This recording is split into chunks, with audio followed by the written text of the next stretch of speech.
since I left to pick you up, it's got toilet paper. Like, what? And then I saw this car that was in a weird place on the street.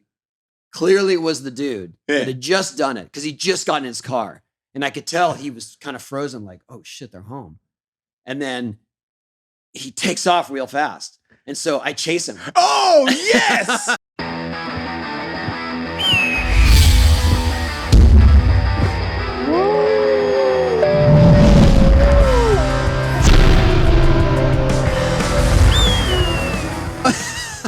I'm starting. It's my fault. I'm starting before you're ready because I'm watching you set up the cameras and the intense look on your face.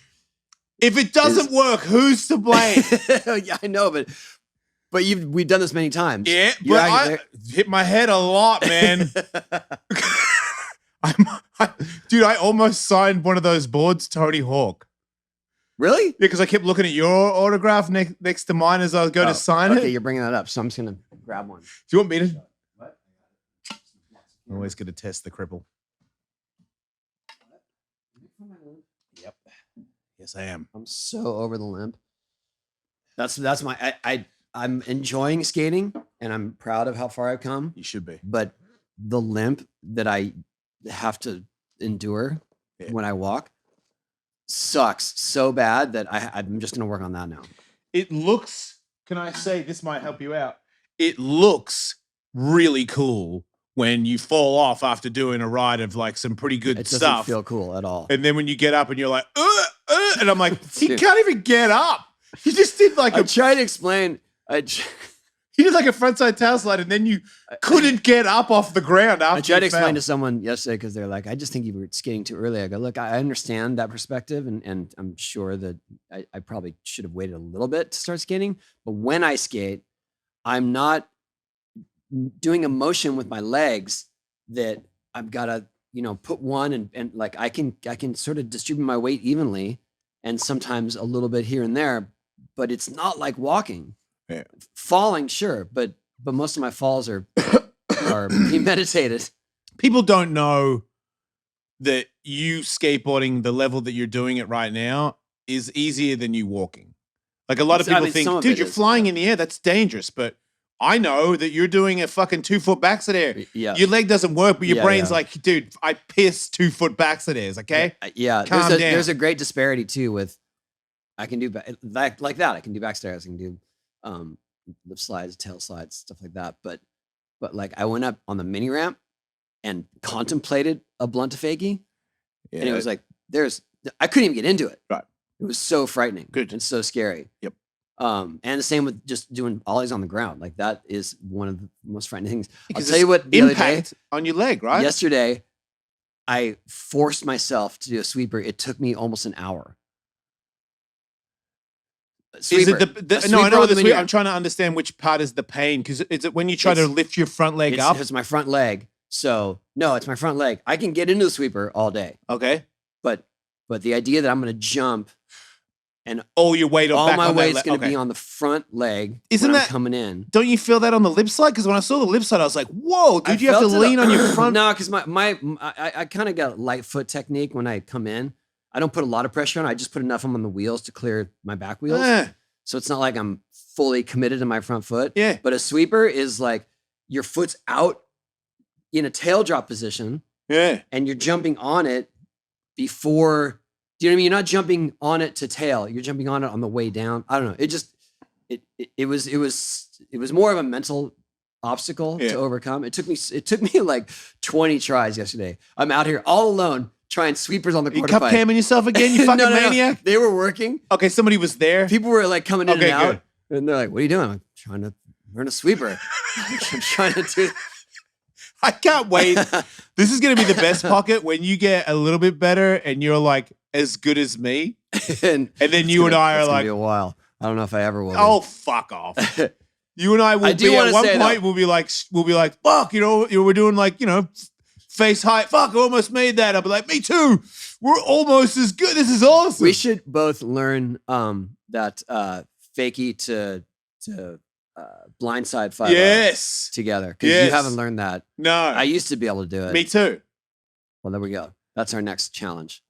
the Father Time gods. I do want to say there was something that I said on a podcast a few weeks ago, and I said it in the wrong context. Basically, I was talking about how I was just trying to get my groove back, and I can do like these little tricks for me, scratcher grinds, rock to fakies, stuff like that, little fakey ollies. Yeah. And I said that's not real skating. I meant in the context of what I expect from myself. No, because I felt bad that people are just like, that's not real skating. Like that's what I strive to do. That's what I'm doing. And it's absolutely real skating. I just meant like in terms of what I'm trying to accomplish and the baseline I'm trying to set for myself. That's not what I'm trying to get to. Yeah. And so I apologize if that sounded flippant. That's all. I'm going to learn something right now. What's flippant? It means you said something that was kind of mean or exaggerated, but in a way that could be taken as like you just don't care. Right. Like you're being a dick and you don't care. It's not just for a joke. It's not for comedy. It's because you're just being mean. Right. I didn't take it that way. I know. Whatever. I had to get it out there. Somebody sent me a video from the Tony Hawk's gigantic skate park tour. I don't know if you've heard of that, but somebody sent me a video from when we were on television. Yeah. And I'm talking about how fun it is. It's, to me, it's a ride. Skateboarding's like a ride. And I've put enough work in now that when I'm 50, I'll still be flying around doing backs-a-days. And I was like, oh, that's sick. You're like Conor McGregor before you predict these things.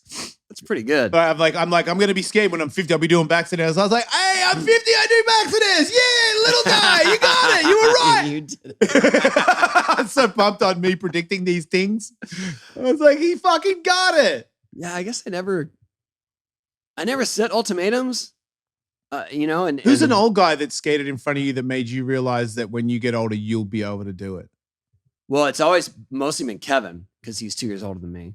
But that's not that much older. Yeah, but also just that he's at a comfort zone and he can blast 6 foot backside ollies. He and fucking you know what I mean? can. Like that is still. But beyond that, I don't know. I remember I was in my 20s and I remember seeing a photo in Thrasher of Mark Lake, and it was like, Mark Lake still ripping at 30. Right. Okay, so back then, yeah. And I was like, 30? but part of me was like, whoa, that's sick. You can skate at 30. But the other part of me is like, I'm only a few years away from that. Doesn't seem that crazy. Yeah. Oh, okay. That'd be different. I was 20. I was in my early 20s. Okay. Probably. So you could, because if you're early 20s and someone's ripping at 30, you're like, so I can do that. Right. Because Father Time's not going to rip you in half by that amount of time. But 50 always seemed to me like you're getting a pension, you're retiring or something. It was fun to be here. Like that's what I figured 50 would be. I remember being on the talk tour. Like that's what I thought I'd be talking about. But it's there was a guy in Australia, in Sydney, when I went up to Sydney to watch some skating or whatever, and there was a guy, I can't remember his name, but they weren't pros in Australia. I was the first real pro that was from Australia, but these guys were the generation before me, and they were fucking good. They were good. And one guy, older guy, bricky's laborer, which means you build houses and shit for a living. Man hands, tough dude, drinks beers all day. And he was 40. And I'll never forget Mona Vale. We're at Mona Vale ramp. I can't believe I know that name. But he could do body jars, like 3 foot high body jars. Wow. And I was like, wait, can I skate? I could if I play my cards right, I could do body jar. I'm better than this guy. So by the time I'm 40, I'll probably be able to do like 6 foot body jars. Yeah. And I remember he didn't know it, but he had just like unlocked a path of, I'll be totally skating when I'm 40. He's also the man that packed a bong in his car driving to work. So he dropped me off at the train station on his way to work, and on the way to work, because in Australia you chop tobacco with weed, so he chopped it in his lap, packed a cone in his car while he's stick shift, and then fucking. You want to go, Jay, before you get on the train? I'm like, yeah, sure. And I'm like, this guy's doing bong rips in traffic and body jars. Like, no, nothing can stop us. he made me think that we could go so much further. What a role model. Yeah. Yeah, he deserves a name shout out. It's too fucking punchy to remember it. There was a guy that would skate at all the parks in Southern California, Bill Dorr. Bill Dorr was... I know that name. Bill Dorr was at least in his 60s when we were young. And he kept skating all the parks until he was like 70 or 80. I remember that. And I remember seeing him at Upland one time. He was definitely in his 60s then. He was in magazines, right? Yeah. Yep. And I remember seeing Upland one time, and he was walking to the pro shop, and his knee pads had come down because it's Upland, and it was super rough, gnarly. And he had the white skin. You know, when you scrape so deep that it's just white, it's not even bleeding. Yeah, the blood hasn't come yet. The blood hasn't come. And he's walking to the pro shop with both of his knees looking like that. And I was like, I don't want to be that old looking like that. Like, that was my first thought. That's what you got from it? But it was just more like, he's too old to have that happen to him. That was my first thought. Just like, did you think maybe he might die from that injury? No. It was just more like, how do you come back from that? It was just, because we dealt with that all the time. And it was a big hassle, and we would never quit skating. Yeah. So we used to do the plastic bags. God, I can't believe we did that. I don't even think it did anything. It just we've talked about this before. It kept the knee pad from rubbing directly on the wound. Right. And also allowed you to sweat. Right, but if you skate for a couple of hours, which is for sure what you did, whatever. Like it was coming off. It was coming off. Yeah. You and I both. I remember that just it comes off. It get a little deeper. The hole gets smaller, but it gets deeper. Yeah. So it craters. Yeah. In the end, if you play your cards right, you just have, especially those deep ones. Those deep ones take forever. Yeah, because you won't let it heal. So the point it starts to get. It's like, oh, do you want me to be a crater for life? And I'm like, I think so. Yes. Yeah. As long as we can keep skating. As long as I'm going to the ramp tomorrow. Yes, I think that's a good deal. Okay, we just signed a bunch of these. They're already out, but we're gonna give some of these away. So there it is. Yeah. If you can't see it, but that red is metallic when you get up close. This is one of the better graphics I've ever seen on a skateboard. Pretty sick. Tim Barron. Yeah, he's amazing. Yeah. He did my Wolf Knife skateboard that's coming out too. There we go. Because once I saw him do stuff, I'm like, oh my. Yeah. He's just way better than everybody. So we're going to figure out how to give this away. Yeah. Give a few of these away. It's going to be great. It's going to be great. I probably should have called somebody. Hopefully they're already sold out, and now people are going to be really hyped to be getting free ones. Right, because we will have a couple to give away. Projecting. Just like you projected yourself doing Backstairs at 50. Yes. I'm projecting that these are already sold out. A hot item. They're already selling on eBay. I think they are. For thousands. I posted your photo holding one, and I got a positive response. Positive? Yeah. Yeah, a lot of people, it's a weird thing. I feel like I sell a lot of skateboards that go on walls. Yeah. Yeah. Like I don't know. Agreed. How many boards are like, yeah, that one, what's the width? No one's really asking me that. It's just like, no. Is your autograph on it? I'm like, yeah. I feel like the ones that are autographed are the ones that they're going to go on walls. Yeah. That are collecting. I don't know. Maybe someone's just like, not want that one. I want that graphic. I don't care if you signed it. Yeah. I'm riding it. I respect that. I respect that too. I know, right? Cool. Yeah, I would kind of do that. I feel it'd be hard not to. If it was a good board, it'd be hard not to. So what else is happening? I did stand up at the Comedy Store where people say words and you have to make up jokes on the word. So I was. You mean it's improv? Yeah, full improv. It turns out I'm really good at it. So people just throw you. It's like, whose line is it anyway? It's like people just throwing you ideas. Yeah. And you know what? Because Jeremiah, the guy that runs it, he is more of an improv guy. Yeah. So when someone would say a word, he would go, cosmetics. And he's like, imagine if there was a world where cosmetics, and he starts making a whole nother world dimension that involves that word. I'm more, someone said grinder, and I'm like, my grinder right now says, and everyone's like, wait, you have it? I'm like, yeah, look, this guy thinks I'm famous. He wants to blow me. and it did well. It did well. That seems a little slanted in your favor if someone's yelling grinder. There was a couple of fans out there in the crowd for sure. But there were other random ones though? Oh, yeah. Yeah. There was a Euro guy. They're just throwing you bones for your comedy bits. For my fans, for sure. But I also on purpose, if you feel like it's your material, you can't say it. You have to honor the system. Oh, okay, I see. So if someone was like, they say don't do your material. Yeah. Okay. Someone was like, anal, and I'm like, I have a whole thing on anal. I Right. can't do it. Pick another one.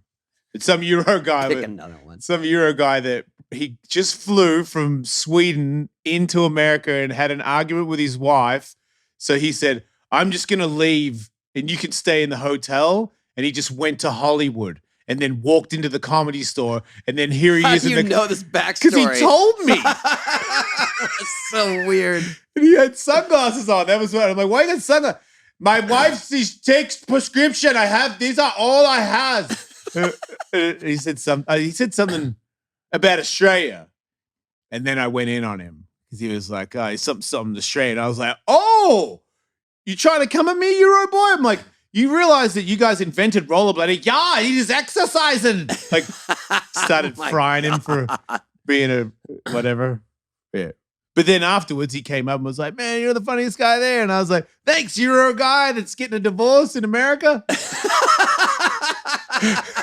really good.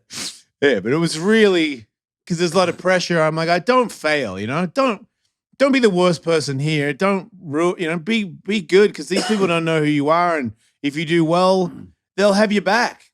And I just halfway through, I was like, oh, man, this is, I thought maybe I'd be okay at it, but I didn't know that I'd be this good at it. I'm like, this is one time. If I did this a lot, I think I could. Like, I found stuff. Somebody brought up a thing, and I started telling a story, and I'm like, oh, I'll be taking that, and I'll be mastering that and making it part of my material. So it's like, the more I get to do that stuff, the better I get. That is a really specialized skill, though, to be able to go off the cuff, especially as something happens in the audience. Right. And there's this pressure because it's this whole room and they go, hospitals. And you're like, go, mouth, go, because if you go, I don't really like that one. To me, I was like, I'm not saying I don't really like that one because it's like you haven't. A lot of people shut him down. Fuck yeah. Weird. One guy, I love the guy, but he shut down like 5 or 6 at the very start. And I was like, dude, you're going down. And he was going down. Yeah. And then he flipped it. But these are comics. This is their job. Right. Their respect. I hear people say, man, so-and-so's going to be huge right now. And I'm like, okay. And I went on. Maybe I wasn't better. I was as good. Right. Personally, I was way better. And I'm like, man, if you're way better than him, and he's especially according to Euro guy. Yeah. Well, he knew what was up. Obviously, Euro guy's very smart. Oh, fuck. Euro guy. I remember Axel, Lizzie's husband, Axel. He's from Belgium, and we were talking about something. He's like, "You guys always say it's so Euro. Do you have any idea how offensive that is? How many countries are in Europe? Yes, I know. That's ridiculous. The whole point. I called somebody Haagen-Dazs for 20 years. Oh my God. And he was Swedish. And he's like, it's German. And I'm like, shut up, Haagen-Dazs. Who cares? And he would always react to it. So when Haagen-Dazs came out, we were in Germany and we're like, what does it mean? He goes, it doesn't mean anything. Wait. It doesn't. It's not even words. No, it's just like a name. Oh, okay. But it like, we all thought, come on, tell us. Like, we kept thinking he was keeping a secret from us. Like, no, what is it? And he's like, no, it's just racist ice cream. It's just words that work as sounds. It's fine. Does that mean that there's a guy out there named Haagen-Dazs? I don't know. Because I bet you that. Do you remember the VW commercials were Farfignugan? Farfignugan. Yeah. What the? I don't like that word either. So we kept saying that on the same trip. Whenever we see a VW, go Farfignugan, and finally the guy that was driving us, he wasn't really talking to us very much, and he's like, "Why do you guys keep saying this, Farfignugan? Why do you keep saying the love of driving?" Oh, that's what it meant. And we go, oh, we didn't know what it meant. We just knew it was a VW sounds commercial. Way better in English. Sorry. Farfignugan sounds like you're farting we just thought on it was my a head VW commercial. We don't know. I love how you drove him insane by just saying it over and over again. Like, if someone was put in charge of a Bones Brigade tour and they had the ones that had the drive around Europe, they were just tortured. Was there ever somebody that was in charge of the bus that became a part of? Yeah, because I feel like on the Hawk tour, there was at least one bus driver where we were cool with him. We one guy him. That ran the PAL headquarters in Europe was in Amsterdam, and the dude that ran the warehouse, he became our driver, Dennis. He was cool. Okay, he was down for whatever and ridiculous. And we would when we go to Amsterdam, we would stay at his house. Oh, We just stayed in his apartment. No hotels. No, Interesting. No, that was later on for birdhouse stuff, not Pal. Okay. For birdhouse stuff, I would go because they ended up distributing birdhouse too, even though it was minimal. But when we would go on tour or to like the Munster contest, and we would go to Amsterdam to go visit the company, we didn't have money for a hotel. So me and Fraser, I remember me and Fraser would stay with Dennis at his house. Sick. On School Street. It's funny. When I went to Munster, when I got 5th in the World Cup, I slept on Wade Spy's room on the carpet. He was on Pal? No, not them. Nah. I was on Planet Earth, and Planet Earth didn't have the money to pay for me to go. So I bought a ticket and slept on people's floors. And I don't remember thinking there was anything wrong with that at all. Oh, shoot. I remember thinking I was living it. Get his way to contests and just sleep outside. He would have sticker pack. He was on another level. He would have sticker packs, and he's like, "This is a $20 sticker pack, $10 sticker pack," and he'd be at the front of the contest, and I'm like, "Duh, broke." Like, oh, how's that work? Like, I don't get it. I'm just gonna go get a beer off somebody and sleep on the floor. Like, I never was an entrepreneur in any way. And he was always. You're not a go-getter. No, not in that part. No. Yeah, Mike was a go-getter for sure. Yeah, it was impressive. Speaking of traveling to Europe and hardships, so Kathy and I went to Morocco. Yeah. And as we got there, something came up and we had to turn around and come home. And it was such a bummer. Just something out of our control. We had to we landed there at night. The next day we found out like, oh, we got to go home. And then is everything okay? Yeah, it was fine, but it just had to be done. And so we got there, spent the night, tried to book a flight the next day for the next morning, couldn't get a flight out of Marrakesh where we were. So we got a flight out of Casablanca. And I know this all sounds fantastical and fabulous. We literally got there, stayed in a hotel room, got in a car, drove 3 hours to Casablanca, checked into a hotel, and left at 4 a.m. Everybody had to go. No, it was just she and I. we were going with a big group. They all did their thing. Oh, okay. We had something came up for us. We had to go home. Dying to know what this is. A bummer, but oh man. But so we went to Morocco. We saw 2 different hotel rooms, and then I made the driver stop at a skate park in between Marrakesh and Casablanca, just because I saw one on the map, and I was like, "Can you stop here? I just want to see a skate park." Yeah. So we rolled up to the skate park. There's one dude skating flat, trying to do kickflips, younger guy, and then Kathy and I roll up, and I'm just like cruising around, and I did my first pivot to fakie. I saw that on a quarter pipe. Yeah. So that was like what we did in Morocco. Went to a skate park, did the pivot to fakie, and the kid was trying kickflips, and I was like, "Hey, kickflip, do one." You know, I had my phone, and he made it. The one I shot. Yeah. And then he looked at me. He's like, "Yeah," and then he took off. You don't think he knew who he you didn't were? know. He didn't know who I was at all, which was awesome because we just shared that moment. Yeah. Like, it was cool. Yeah. And then I put it out on, if people are watching this and they've seen it, I put it on Instagram, just like that we stopped at the skate park and I filmed this kid doing a kickflip and whatever. And everyone's asking like, did he know who you were? I'm like, no, he didn't. And they're like, he was pretending he didn't. I'm like, no, I promise you didn't. Yeah, no. And then finally, his friends saw it, all told him like, dude. Tony Hawk filmed you doing it. Yeah. And then, so then he commented on the video and whatever. And it was funny because his name is Anna, A-N-A. Yeah. And I could tell that it was just the lost in translation barrier, but basically his username was ANA 17. And so it just looks like anal. Nice.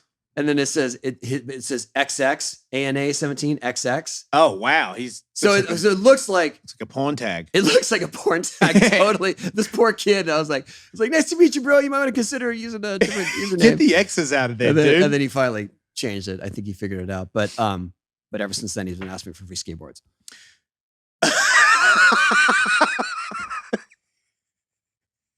He can't. One time you can ask. I'll give you one, but don't ask again when he doesn't. To send skateboards to Morocco is a tall order. That's just not. People in Australia want Hawk versus football. And I'm like, buy it. I'm not mailing it. Like, you think I'm made of money, man? I can't do that. You know, getting recognized, speaking of that, when I did that comedy show and the Euro guy was telling me that I was the funniest guy, Annie Letterman walks over and I see her and I'm like, oh shit, Annie Letterman. She's like, hey, how you doing, babe? I'm like, good. Do you go up or are you about to go up? I was like, just went up. All right, cool. Have fun. I'll see you later. I'm like, I'm fucking in comedy. Like, pretty sick. I don't know her, and she now knows me. Hey, did you do good? I'm like, yeah, well, let's talk about comedy. And then off she goes. I'm like, I'm a fucking comedian. This is a fucking comedian's life right now. Like, she didn't say hello to this guy. What are you still doing hanging out in this ghetto? Yeah, no, I'm definitely too cool for a fucking skateboard. Or you're just trying out new material. Is that what this is for? I just hang out with you to get skateboard I'm the test jokes. demographic. Yeah. Cool. No. Good to know. Stop. I don't care. What do you mean don't care? I'm not. Now you're making me try to talk my way out of it, which sounds like I don't need to talk. I love this. I only do things I love. You know? Yeah. Even tomorrow's Father's Day and I'm taking my daughter to buy her first car. Is that the ultimate Father's Day? It's pretty good. No, but it's pretty cool. Yeah. Like, I kind of actually really like it. That's cool, yeah. I'm stoked. And I got my son an e-bike because I don't know. What, to balance it out? I don't, because I think he sensed it. He was like, my e-bike broke, Dad. And I was like, oh, man, that's a bummer. And he's like, yeah, Mom said maybe you could get me one. I'm like, yeah, I know. Yeah. Okay. Because you have connections or just because you're the dad that should be doing that? Mm-hmm. It's that. Yeah.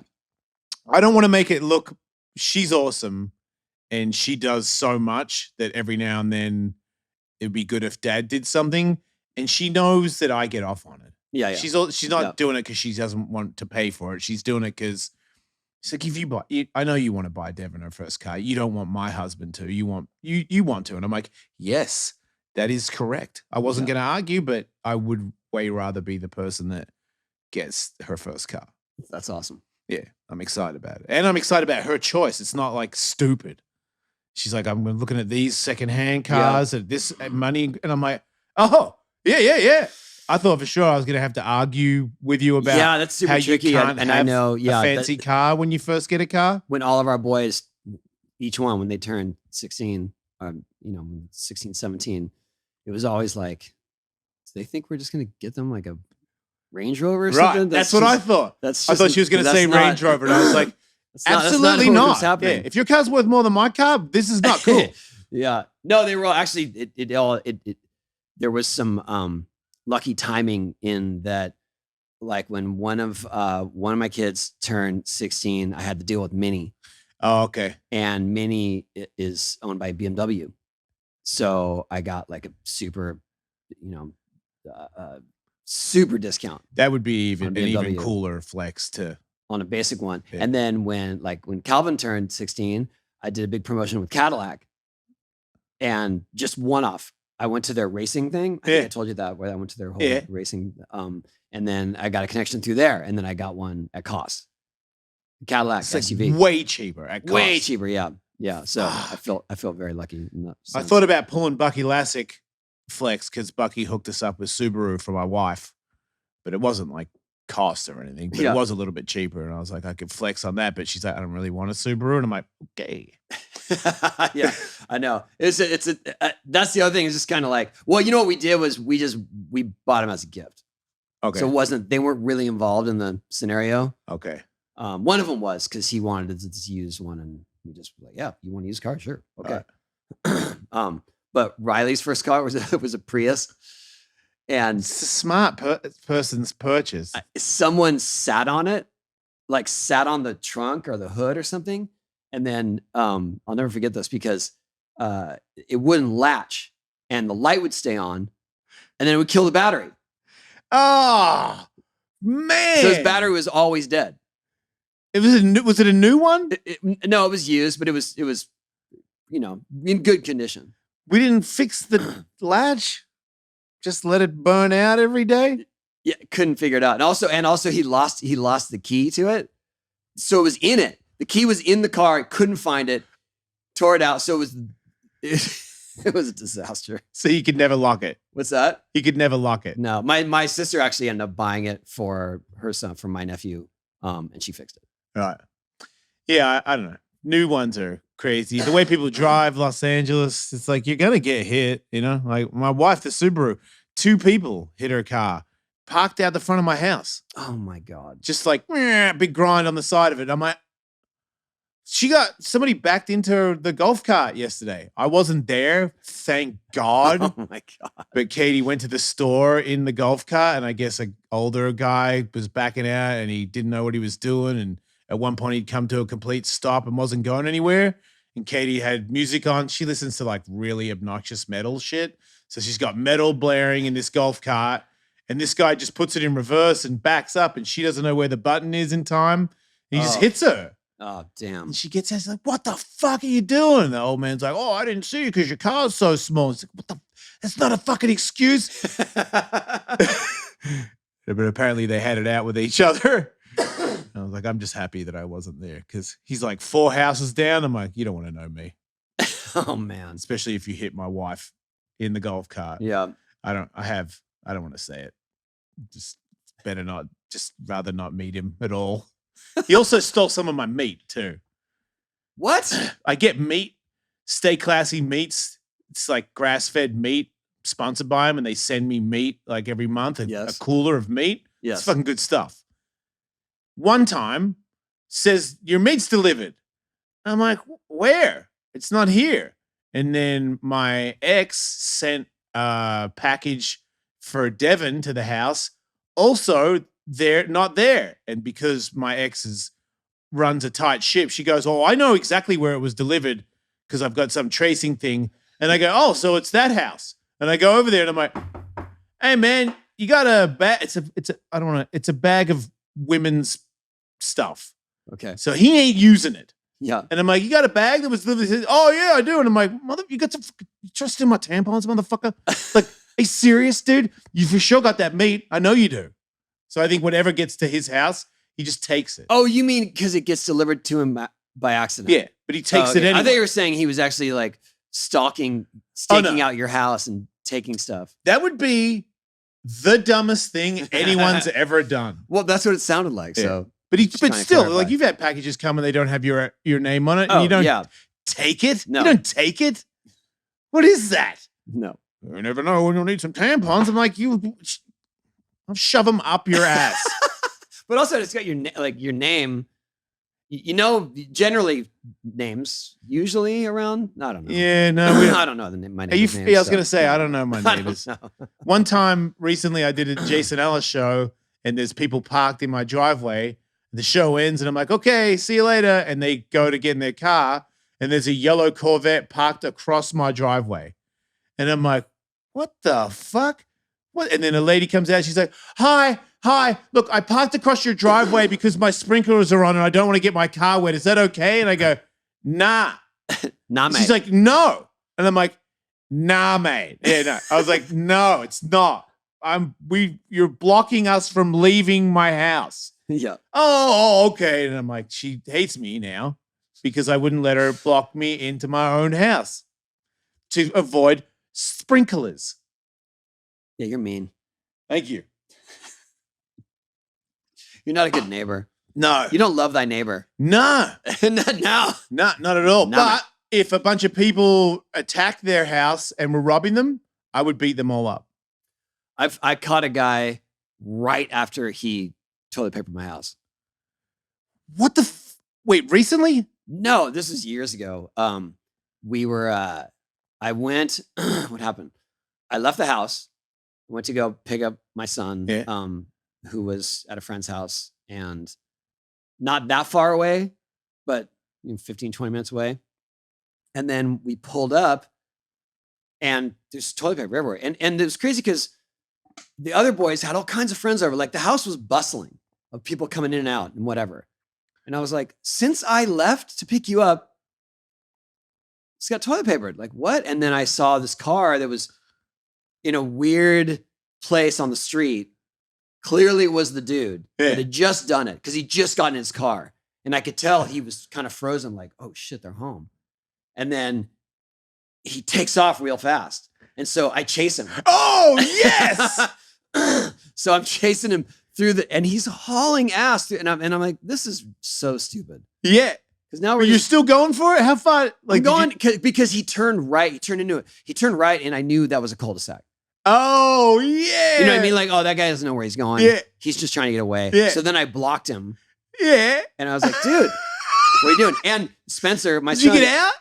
Yeah, well, I explained. So Spencer, my son, was in the passenger seat, and he's kind of freaking out because he's just like, what's that guy? I go, Spencer, you just toilet papered our house. He's not like a criminal, Yeah. He doesn't have a gun on him or anything. Right. But I'm angry. Yeah. You know? You're going to get put in check I just want him to go clean it. That's all. Yeah. I got the guy. Yeah. And so then we pull up and I block him. He finally discovers this cul-de-sac. He goes around this cul-de-sac and then I come in sideways and block him. Yeah. And then he's like just sitting there staring at me. So I go to get out of the car and then he goes up on the curb and drives on the sidewalk and goes around me. Oh and takes my off. God. Like desperate mode. To get out. Yeah. Couldn't face Tony Hawk in the toilet paper incident. That was like 2015 maybe. Did you ever do that when you were a kid? No. Because my son and his friends, he talks about toilet papering people's houses. And I'm like, are you having fun doing that? We went doorbell ditching. What's doorbell ditching? When you run off and you hit the door? Ding, ding dong and then take off. I mean, that's living. It was 70s. I was like, that was the thing to do as a kid. But I remember Did you ever put a shit in a bag on fire? No, we didn't do that one. But I remember feeling like we're in so much trouble. Yeah. You know what I mean? Yeah. And then I didn't want to do it again. But nowadays, if you did that, dude, you're going to get arrested. You know what I mean? Like, oh, yeah. I'm just saying, like, now it just feels so much more dangerous if people are approaching your house and there's cameras and it's just like, don't bother. People shoot those BB guns at people. They shoot BB guns at people? Drive-by BB gun shootings. To like pretend they're, even So dumber. dumb. Yeah. Yeah. Yeah, wait, what were we talking about? Toilet papering people. Oh. Yeah, so I never really did that, but there were houses that just got it all the time. Why did they get why? I don't know. What's the because they got marked, whatever, like or they're just bullying someone's kid is like, okay, yeah, stuff like that. Right. But I got the guy's license plate. And then I called and I was like, I got the license plate. And they're like, yeah, there's not a whole lot we can do. Because it's not like, it's not a felony. It's not really a big crime. And we can't go knocking on a door because you got a license plate. And I was like, I got it, whatever. That's it? That's it, yeah. It was. Yeah, what happens when you get someone's license plate? Can you go to their house? Well, no, sorry. You would have to have someone run it through the system. You'd have to have someone like an authority, right? DMV or we can't do that, right? No. Okay. Because sometimes I feel like because I drive really badly, and I really don't like it when people tell me to slow down. That's an immediate double finger right there. Like the other day, I was going down a side street, and the guy gets out of his car and goes, I was like, "Fuck off, you fucking idiot! Go as fast as I fucking want to." Like, it'd be different if there was like a kid's crossing or something. I'd be like, okay, but there's no one there. Shut, and my car just sounds loud. But people can, I mean, definitely if you're on the freeway and it feels like you're driving dangerously, or you're a menace or whatever, they can call you in while you're on the freeway. Right. That's different. Yeah. I'm just saying when someone tries to be a prude, because you can't, I wasn't breaking the law. My car sounds loud and I wasn't doing like 10 mile an hour. I was doing like 30. And he's like, slow down. I'm like, get a fucking life, jerk off. You know what I mean? And then he's like, seriously, dude. And he looked at the back of my car. My plate says, nah, mate. You know? And I'm like, read it and weep. Don't tell me what to do, man. I don't like that. One time on a Birdhouse tour, we were driving. I'll never forget. Our last demo was in St. Louis. Yeah. And we've been on the road for like 6 weeks, just all traveling in one van, all staying in the same hotel room.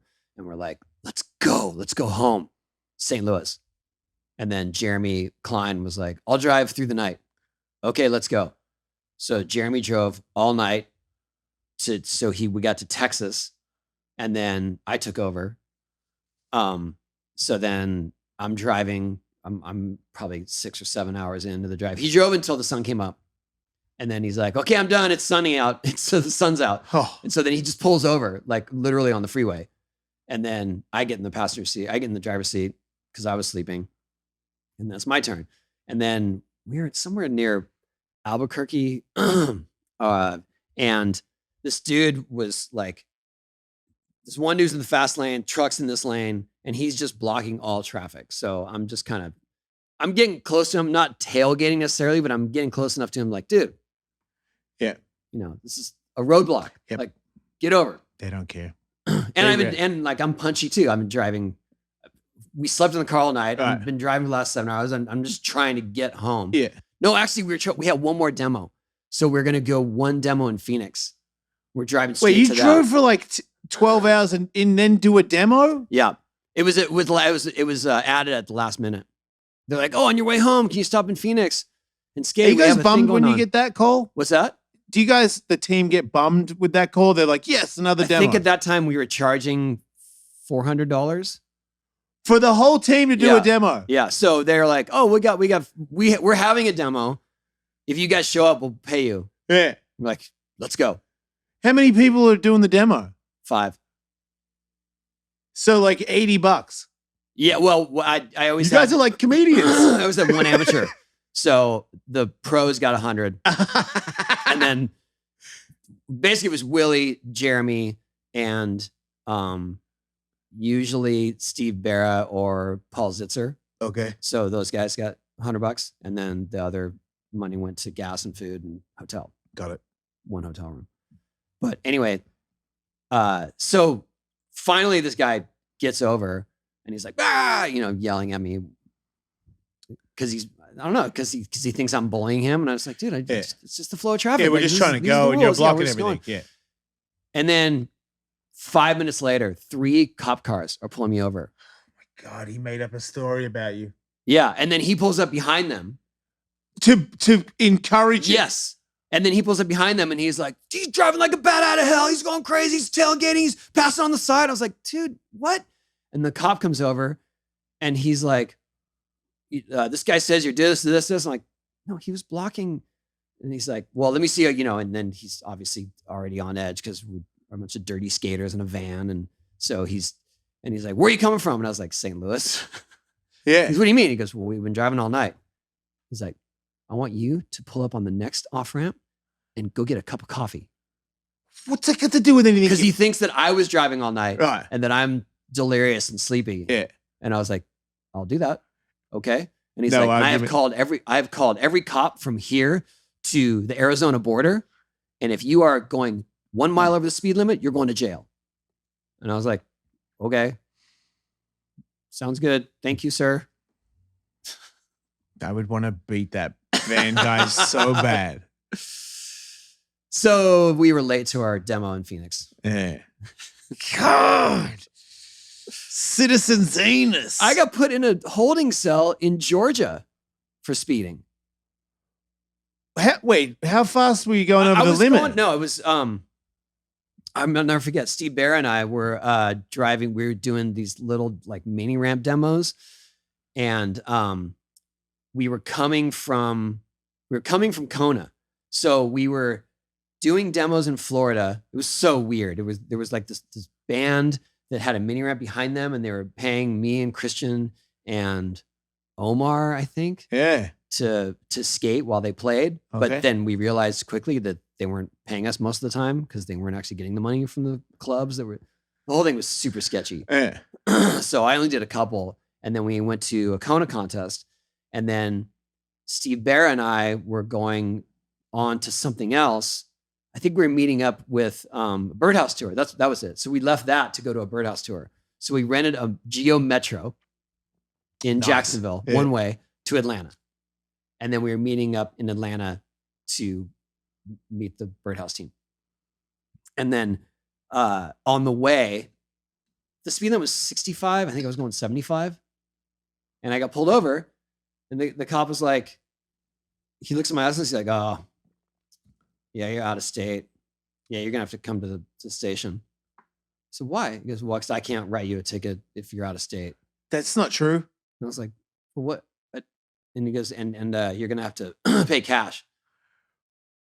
Are you getting rolled right now? Like, that's not real. You had to, like, in order to pay a fine, they said you needed cash or a money order.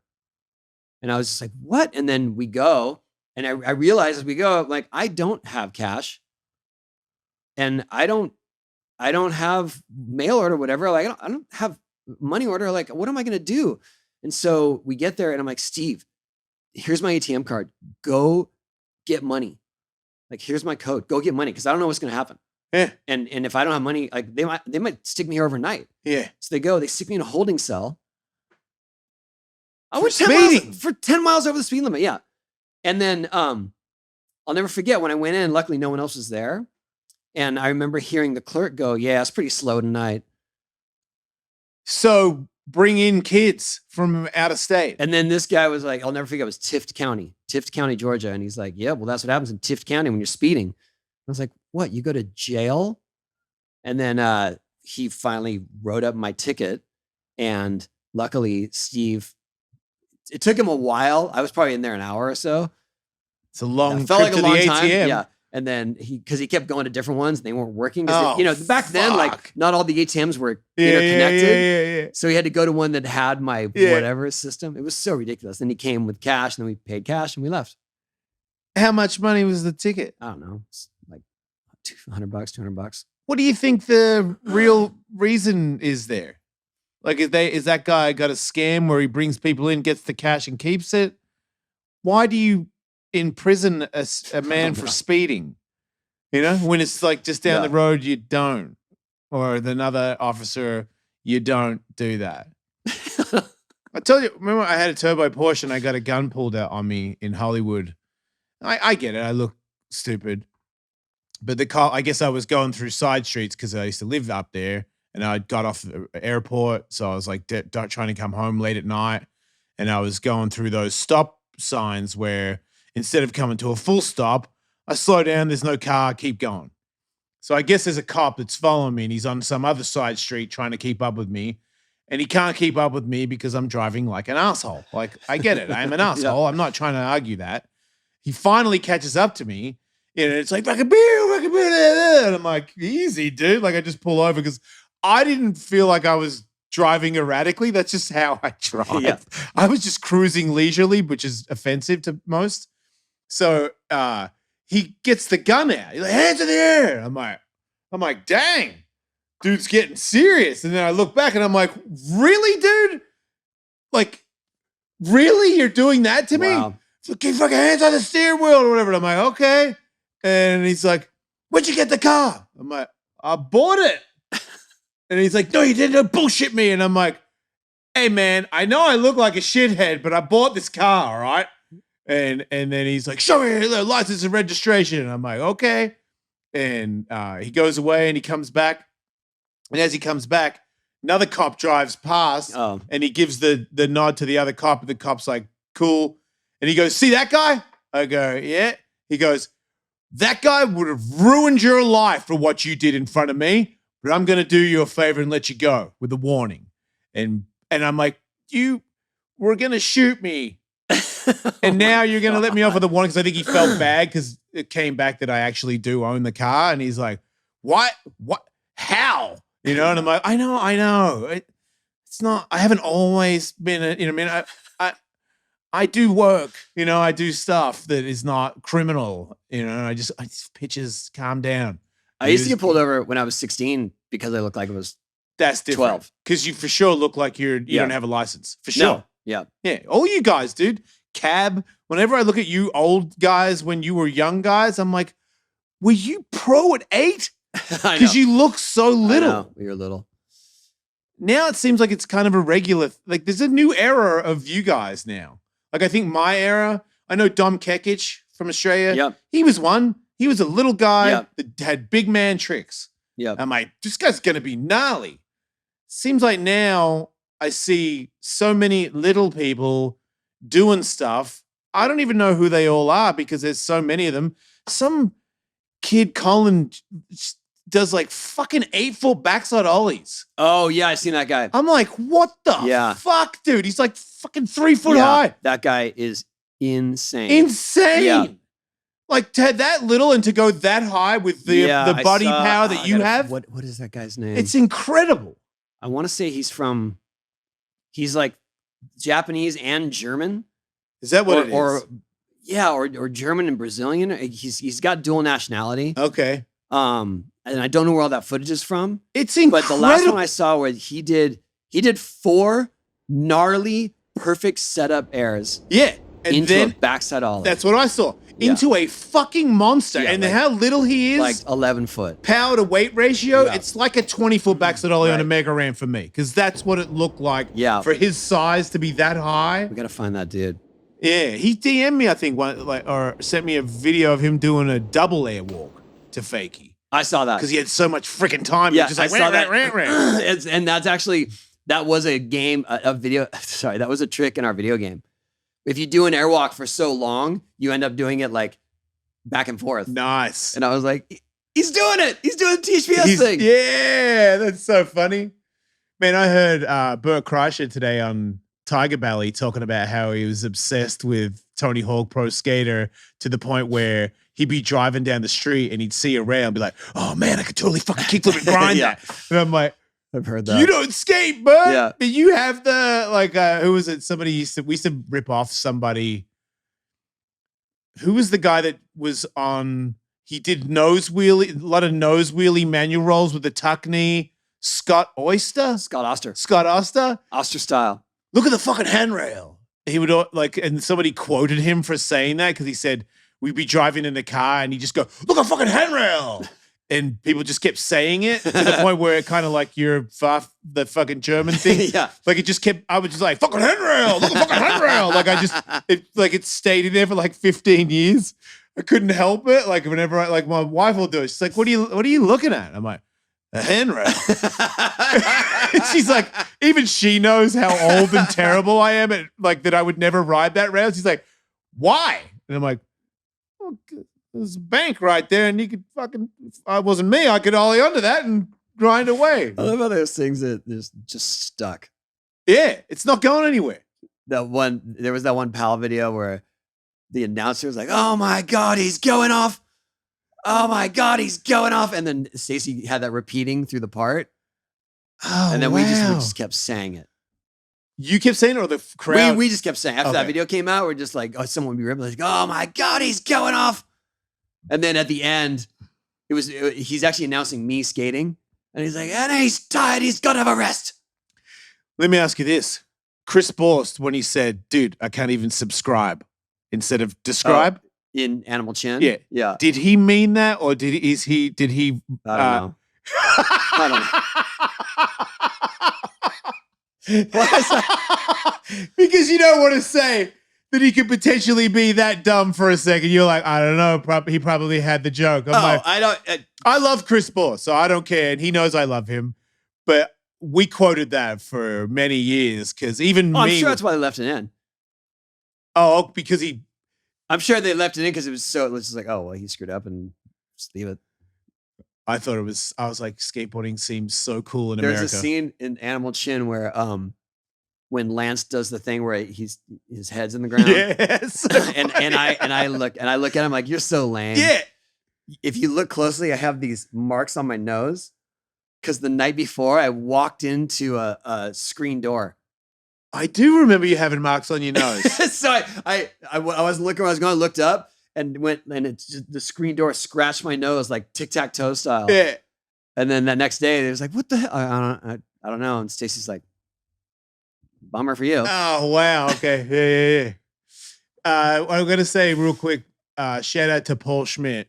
I broke my board here the other day, and it was my last board until my... Oh, by the way, you broke it with your knee. Pretty crazy, right? Yeah. Like, I don't think I've ever done that. I also flat spotted all 4 of my wheels. On that fall? Yeah, in one quick flick of the wrist. That board was completely smoked, every part of it. And that was my last board. I called Paul, and he's like, oh, man, I don't have any right now. And the boards that you ordered, they're not going to be out for another 2 weeks.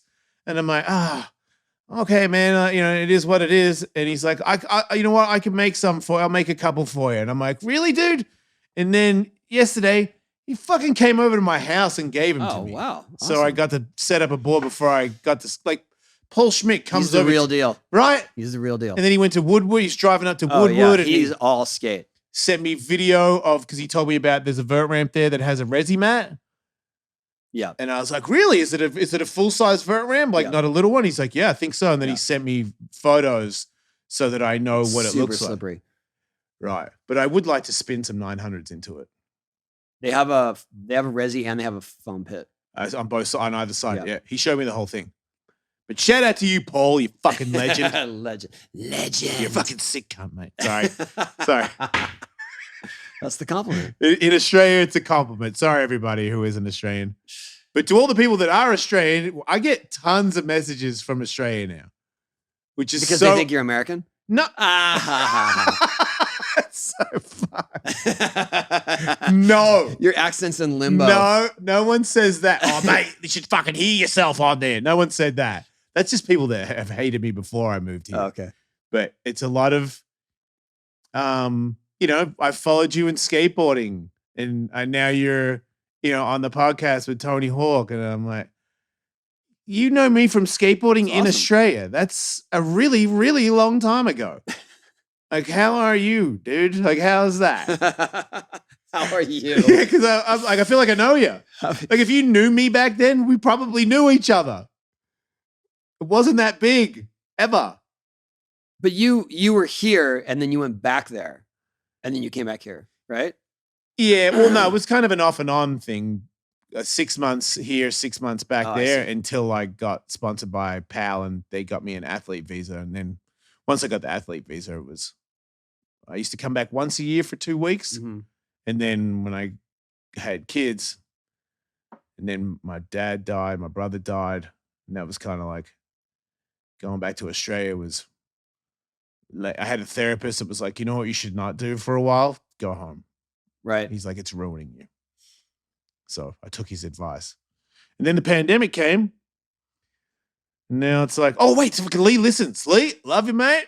See, like I didn't even know Lee listens to this show. I'm pretty sure it's just because you're here. You don't listen to the Jason Ellis show, do you? What the fuck?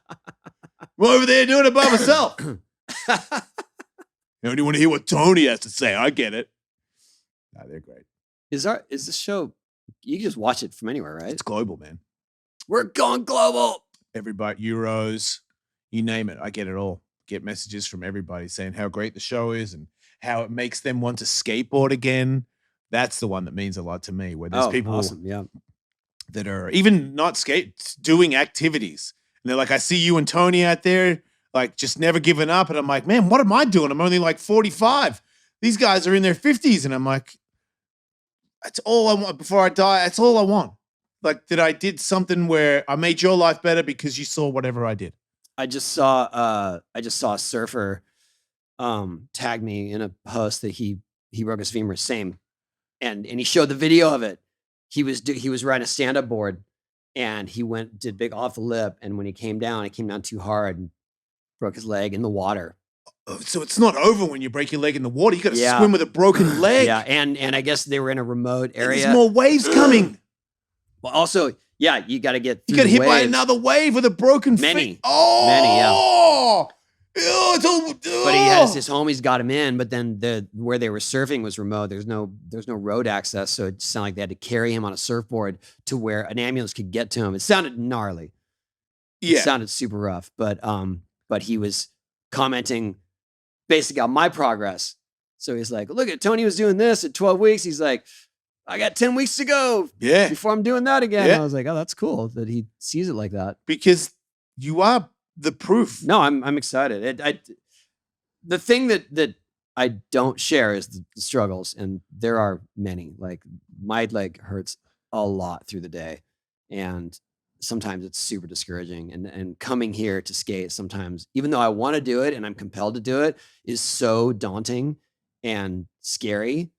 And pushing through that first like 20 minutes is really hard. I see it, dude. Yeah, but I was taking a little break in the last few days because I was coming regularly and it hurt more each time. Yeah, take a break. You know what I mean? Yep. So, but your progress is amazing. But yeah, not such a bad idea to baby it every now and then. I get it. I know.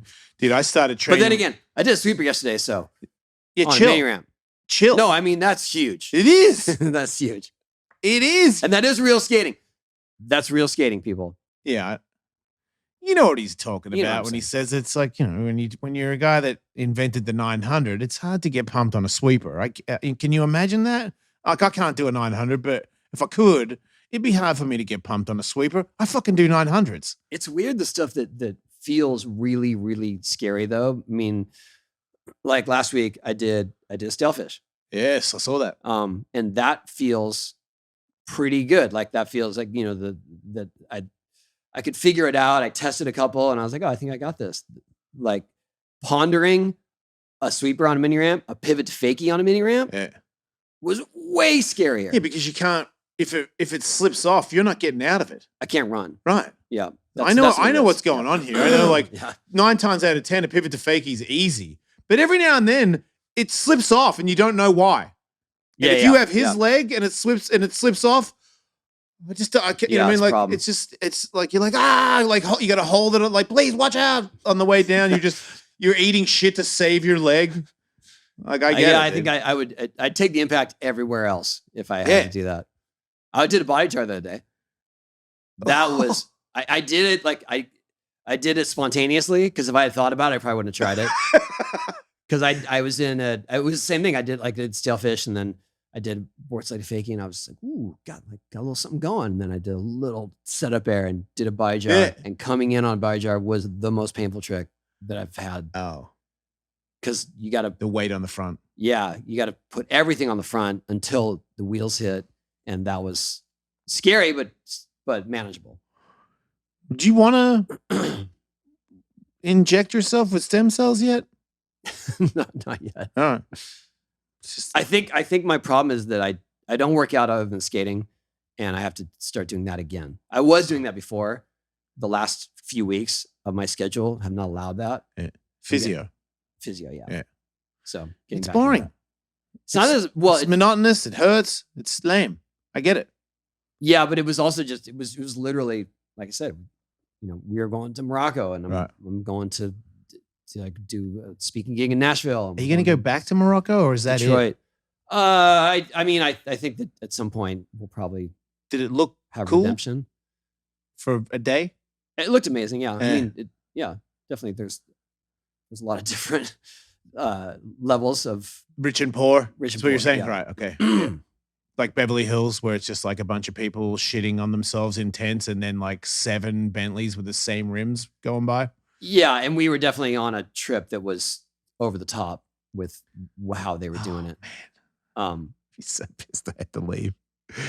But it was cool we did see Casablanca like in a more raw sense, and that was really cool to see. Where you see we got to see in the hotel, we see all the city and big mosque in the distance, and I didn't even know that was a place. I thought it was just a movie. Really? Yeah. Yeah. You're just informing me now that Casablanca is a place. Yeah. Yeah. Wow. It's much more of a business town than a tourism town, though. Okay. But the tourism is more beach oriented. Okay. You know what I mean? So it's more like you're going there to stay in the super nice hotels on the beach. So it's pretty upscale.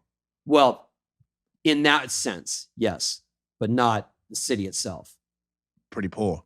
It's pretty rough. All right. Yeah. Yeah, I get the whole body adjustment thing, dude. I've been trying to train for this fight. So now I have a grappling coach and I do striking 4 days a week with all the other things that I have and the stand up and like staying up late and then getting up and doing grappling.